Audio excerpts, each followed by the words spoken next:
I am thrilled to stand up here to recommend the lovely Lainy Melvin for the Howard Kelley Award.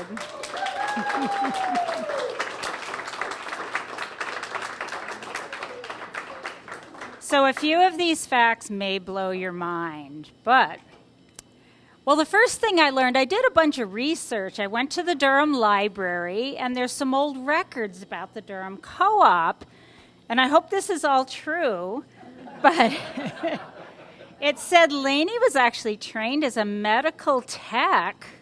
Is that true? Yeah, see? Yeah. And she started at the Durham Co-op. She thought for a year. And she thought, put in a year and then go back to the other career. So she worked there from 1969 until its closure in 2017.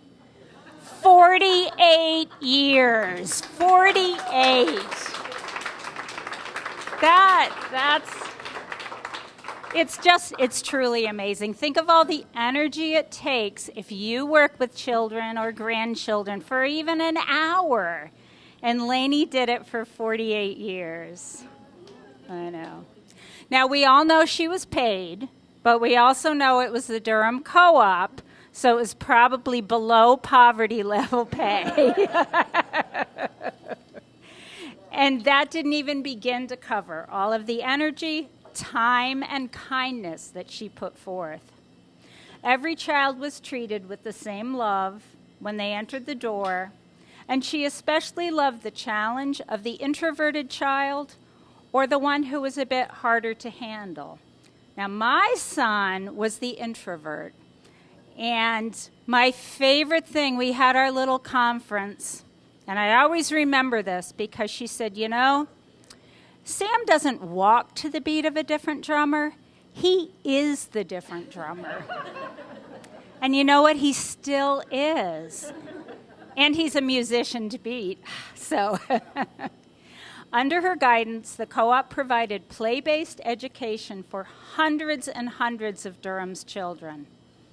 It also provided many community events for all citizens, including who worked it? The chicken booth at the Durham Fair. Yeah.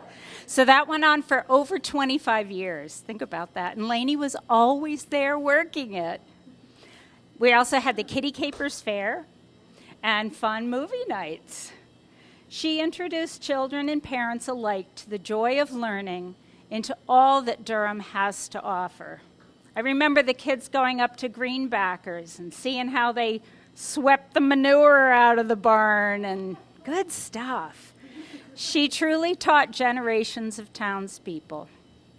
Secondly, Lainey has served as chair for the Durham Senior Citizens Board for over 12 years. We don't know. And she's been on the board since its inception 20 years ago. That's a long time. She heads up this town committee that aims to provide activities and services for all of the senior citizens. Coincidentally, she also has helped our other Kelley Award recipient, Lucy Meggs, with her Everyone Outside program, which, believe it or not, we now have to try to encourage our kids to go outside and be in nature. It's a little sad, but Lainey has helped with that. And finally, she's been active chasing the dream of a community center for Durham for many years, a really long time. Recently, she served on the Corn School Feasibility Assessment Committee. And with the purchase of Corn School by the town nearing closure, her dream will finally be realized. Awesome work.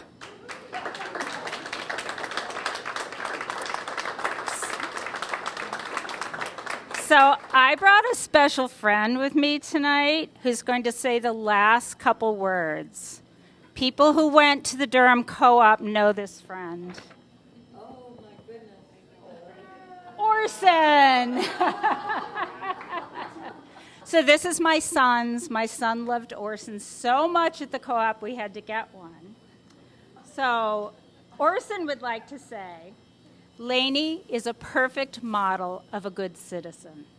She has lived her life in service to the citizens of Durham And all of this is done with kindness and joy. Thank you, Lainey. I'm honored and humbled to receive the Howard Kelley Award. I had the pleasure of working with Howard when he was superintendent and I was working as teacher at the co-op.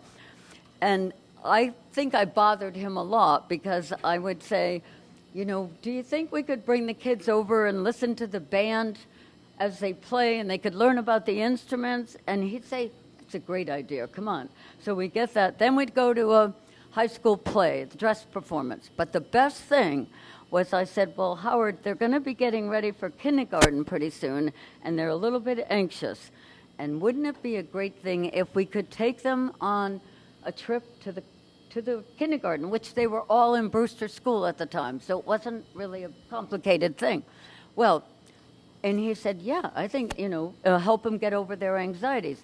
And I said, wouldn't it be terrific if we had a school bus come, because then they would learn how to behave on the school bus. And he thought, well, that might be a little bit tricky. We got a lot of scheduling. So I said, well, all right, I'll get some parents in the back, be backup, so we can be prepared if the school bus doesn't come. Well, I told the class, I said, I'm not sure that we're going to be able to go on the school bus today, but we might. It just might happen. So that morning, you can't imagine, when the school bus came up the hill from the Episcopal Church where we were, there was unbelievable excitement, and you would have thought we were going to the Magic Kingdom, because everybody, even the parents, were absolutely thrilled. And we were only going 3 or 4 miles down the road, so it was great. The other fun thing, I served with Howard when he was a member of the senior board, and he not only was insightful with children, but he was very insightful with seniors. And he was really instrumental in helping us get one of the early tax relief programs going for seniors. So I really have I'm overwhelmed because I feel that this is a real special tribute, and I feel close to him. So I thank the education community, the foundation, because it really means a lot to me, and I thank you very much. It's great. So.